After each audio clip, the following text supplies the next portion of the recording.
Buenas noches. Voy a hablar sobre el ambiente y corrupción en Colombia, caso de corporaciones autónomas regionales. La Contraloría en el 2024 realizó una auditoría a las corporaciones autónomas regionales del país.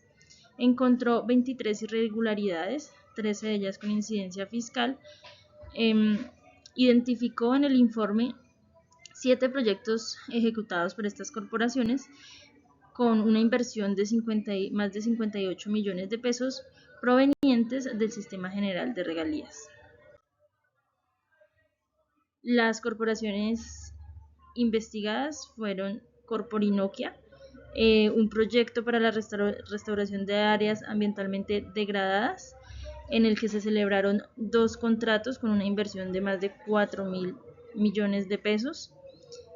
Para esta ejecución se revelaron hallazgos de sobrecostos y errores matemáticos desde la formulación del proyecto. La Corporación de Cundinamarca, hubo presuntas irregularidades en la recuperación hidráulica y ambiental de la laguna de Fuquene, con un valor de más de 23 millones de pesos, que se suscribieron en 4 contratos. Para el 2012, como un antecedente de esta corporación, entregaron una PETAR al municipio de Funza. El municipio se demoró en recibirla, pese a que igual la CAR no está en facultades de manejar el tema de saneamiento, representando pues un detrimento al patrimonio de cerca de 2.000 millones de pesos.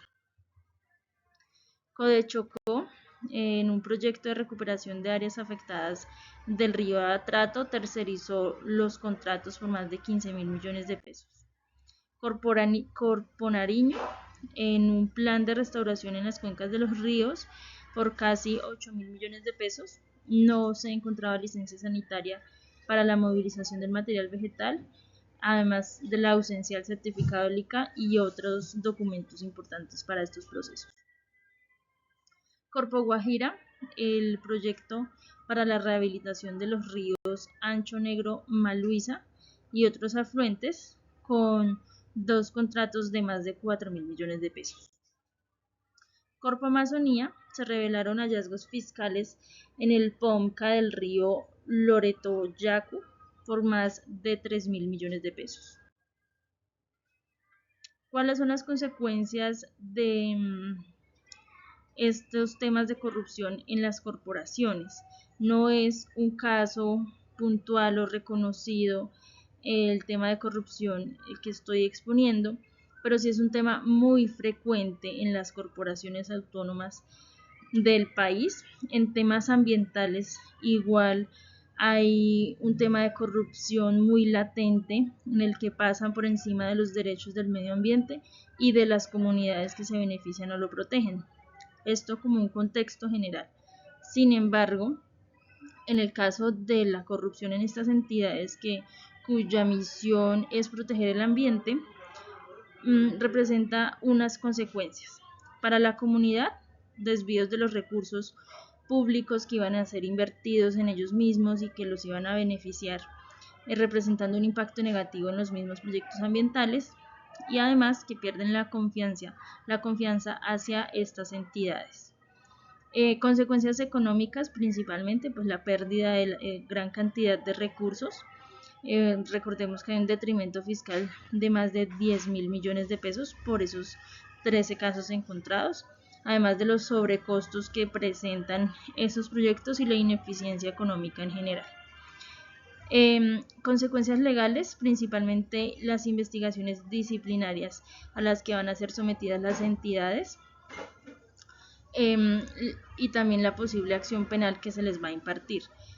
Los subcontratistas implicados representan toda una red de empresas o prestadores que van a estar implicados en estos casos y que como tal va a cerrar procesos o a ralentizar procesos en otras contrataciones.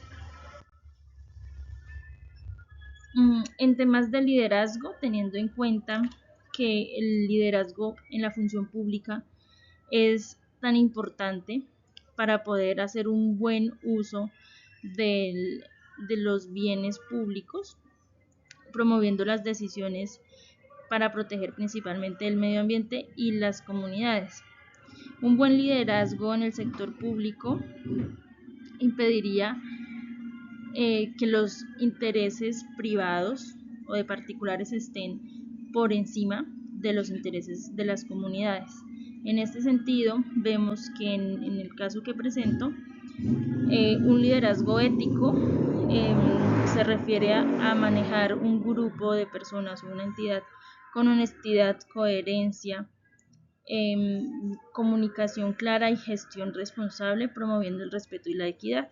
¿Qué nos trae este liderazgo ético? Pues mayor confianza interna entre las partes de las empresas o de las corporaciones, reducción de riesgos legales y una credibilidad pública.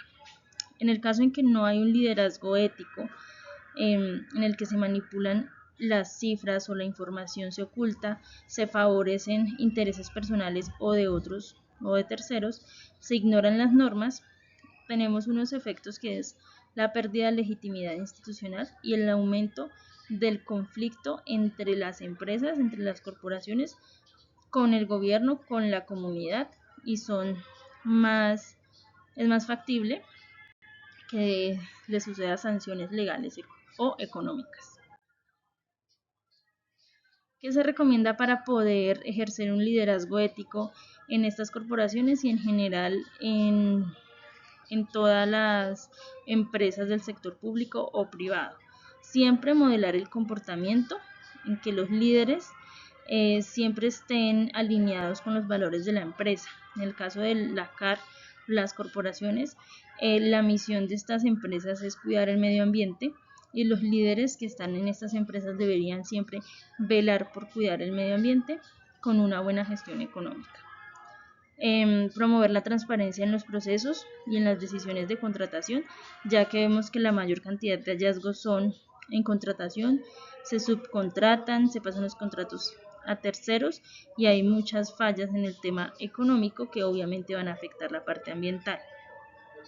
Incentivar la rendición de cuentas, esto ayuda a tener una gestión transparente dentro de las empresas. Todas las empresas públicas hacen su rendición de cuentas como un tema de transparencia. En conclusión, el liderazgo y la ética, que están íntimamente conectados, hace unos líderes más sólidos y más confiables, capaces de cumplir sus objetivos. En el caso de las corporaciones vemos que las personas que están liderando esos procesos de gestión no están integrando el liderazgo con la ética y por lo tanto están afectando los recursos económicos y de fondo el cuidado del medio ambiente. Por ello es importante que estas empresas o que las entidades de control empiecen a garantizar la transparencia, la eficiencia y la justicia en todas las entidades, tanto públicas como privadas. Muchas gracias.